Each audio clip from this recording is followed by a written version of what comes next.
Now answer number 6।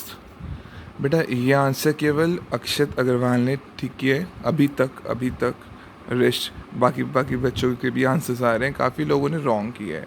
या मुझे कहा गया था सीए फाउंडेशन सिखानी है, मुझे ये नहीं कहा गया था कि इंग्लिश सिखानी है मेरे बच्चों को इंग्लिश नहीं आती ना। चलो आओ अब इंग्लिश स्टडी करते हैं। केवल एक बेसिक लाइन थी, पता है स्टडी क्या है, कॉमर्स क्या है, एक लाइन की इंटरप्रिटेशन करना। वो लाइन आपको समझ में आ गई ना, ऑटोमेटिकली कॉन्सेप्ट आपको आ जाएगा। आओ बच्चों को अपने इंग्लिश सिखाते हैं। 1 मिनट यार, क्वेश्चन में क्या है, क्लोजिंग स्टॉक 6 लाख है, 50% ऑफ द स्टॉक, इसमें से 50% stock will be sold at cost, but जो इसका 50% है वो अपनी कॉस्ट पे ही बिकेगा।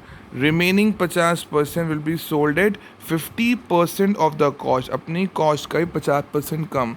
भूल गए क्या, जहाँ भी स्टॉक की बात आएगी तो AS2 वैल्यूएशन ऑफ इन्वेंट्री, हमेशा स्टॉक किस पे आएगा, कॉस्ट या NRV नेट रियलाइजेबल वैल्यू। आज बेच के आऊँगा तो कितना हाथ में आएगा, कॉस्ट या NRV which ever is low.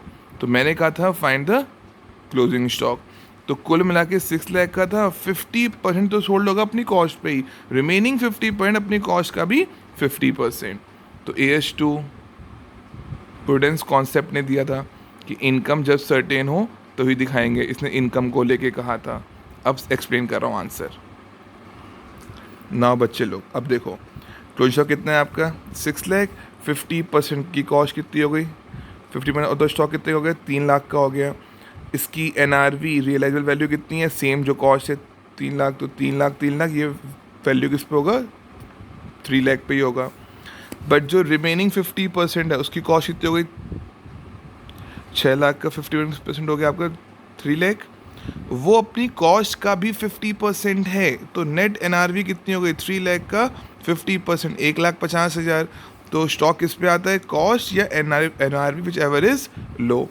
तो 3 लाख का तो इसकी कॉस्ट हो गई 150, इसकी 4,50,000। मैंने बार बार कहा था मेरे बच्चे कि क्लोजिंग स्टॉक इतने का है, कॉस्ट ये है, इट विल बी सोल्ड, अभी सोल्ड हुआ नहीं है। तो आप में से कई बच्चे उसको सेल्स एज्यूम करो बेटा, इट विल बी सोल्ड मतलब NRV नेट रियलाइजेबल वैल्यू। पता है कहीं भी स्टॉक की बात आए तो AS2 तो इंटरवीन करेगा, इंटरफेयर करेगा ही करेगा। और उसका कॉन्सेप्ट क्या है, AS2 ने सिखाया हमें क्या, कॉस्ट या NRV जो भी लो है हमेशा स्टॉक उस पे आता है। और ये AS2 कॉन्सेप्ट किसने दिया हमें, कंजर्वेटिज्म ने दिया, जिसने ये बोला इनकम तब दिखाना जब सर्टेन हो। पक्का, डन। तो इस चक्कर में ये वाला आंसर, तो एक छोटा सा इंग्लिश की इंटरप्रिटेशन थी, है ना। ठीक है, चलो ओके यार, नेक्स्ट अब आज की क्लास स्टार्ट कर रहा हूँ। ओके।